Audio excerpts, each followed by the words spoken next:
Religion বা ধর্মটা বাদ দিয়ে তো কোনো কিছু যে জামাত টিকিট বিক্রি করতেছে এটা আপনাদের কিন্তু ফলো করা উচিত। আমরা যেটা করি সেটা করা উচিত এবং সেটা বিএনপিরও করা উচিত। যে মানে ধানের শেষে ভোট দিলে আপনি জান্নাত পাবেন, এই একটা ভিডিও আছে আমার কাছে, আপনি চাইলে আপনি দেখাতে পারি। ডক্টর শফিকুল ইসলাম মাসুদ, আপনার কাছে বিএনপির স্থায়ী কমিটির সদস্য সালাউদ্দিন আহমেদ বলেছে ধর্মের নামে ট্যাবলেট বিক্রি করে জামাত জনগণের সাথে প্রতারণা করছে। একই সঙ্গে বেশ কিছুদিন ধরে সামাজিক যোগাযোগের মধ্যে বলেছে জামাত জান্নাতের টিকিট বিক্রি করছে। মানে এই বিষয়গুলো আসলে কি আপনারা আসলেই করছেন না অন্য কোনো বিষয় রয়েছে? মানে আমাদের দেশে কিছু হলে তো সাংবাদিকদের কাছে তথ্য আসে, তো কোনো একটা টিকিট তো আপাতত আপনারা এখন পর্যন্ত পাওয়ার কথা না। মানে তথ্য অনুসন্ধানে বা কোনো রিপোর্টে কি কোনো টিকিট আপনাদের হাতে এসে পৌঁছেছে বা কেউ বিএনপিরও যদি কেউ নিয়ে আসতো যে ভাই এই যে জামাত টিকিট বিক্রি করতেছে এটা আপনাদের কিন্তু ফলো করা উচিত, এটার বাস্তবে এটার কোনো ভিত্তি নাই। এক, দুই হচ্ছে এটা একটা বায়বীয় ব্যাপার। তিন নম্বর হচ্ছে আপনি একজন মুসলিম হিসাবে অথবা একজন হিন্দু হিসাবে জান্নাত জাহান্নাম স্বর্গ মর্ত এটার সাথে তো আপনি রিলেট, আপনি তো এটার সাথে সম্পর্কিত।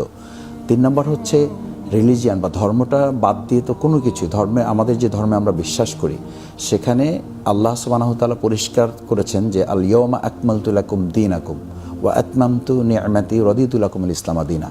মানে এখানে পরিপূর্ণ জীবন ব্যবস্থা। দিন মানে শুধু ধর্ম না, দিন মানে হচ্ছে মানুষের জন্ম থেকে মৃত্যু পর্যন্ত মাঝখানের সবটুকু সময় এবং ইহকাল পরকাল দুটো মিলে।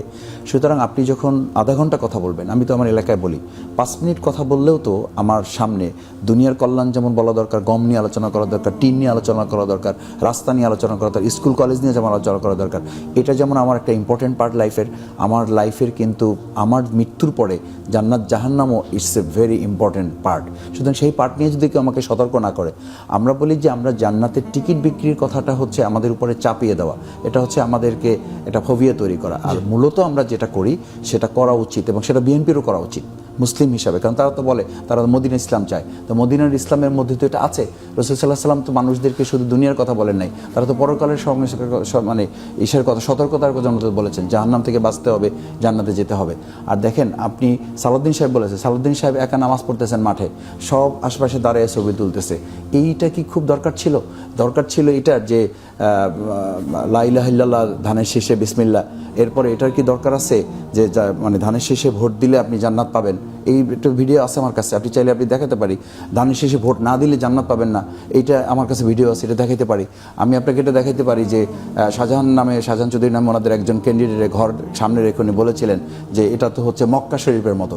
যে এই কথাগুলো কিন্তু জামাত ইসলামী ধর্মকে ব্যবহার করে না, বরং ধর্মের ভিত্তিতে আমরা সমাজটাকে পরিচালিত করতে চাই। এটা তো আমাদের কথাই যে আমরা আল্লাহর আইন চাই, সত্যকে শাসন চাই, এখানে তো কোনো গ্যাপ নাই। সুতরাং সেই গ্যাপের জায়গাটা আমি যেটা বলি যে জান্নাতের টিকিট বিক্রি করা না, বরং জামাত ইসলামী জান্নাতের দিকে মানুষকে ধাবিত করা, পরকালীন জীবনটাও আমাদের দুনিয়ার সাথে সম্পৃক্ত হলেই কেবল এই চাঁদাবাজ থেকে সে বাঁচবে, দুর্নীতি থেকে বাঁচবে, সন্ত্রাস থেকে বাঁচবে। এই বাঁচার জন্যই তাকে জান্নাত জাহান্নামের কথা স্মরণ করাতে হবে।